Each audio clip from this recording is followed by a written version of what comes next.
ha? Napakamakulay once again. That is Barak, our blue and gold macaw with Kuya Richie. Kuya Richie, may pa-present ka ba dyan? Ayan, preview muna. Ayan guys, once again, that is Barak, our blue and gold macaw with the scientific name of Ararauna, meaning genius. So why do we call them geniuses? It's because they have the mental capacity of a 4-year-old child. So magkasing talino po ni Barak ang 4 na taong gulang na bata.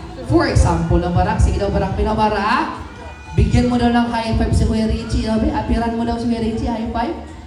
High five daw, ayan, di ba? One more time mo daw Kuya Richie. Nabitin niya mga bisita natin. And there you go, folks. Hindi lang yan.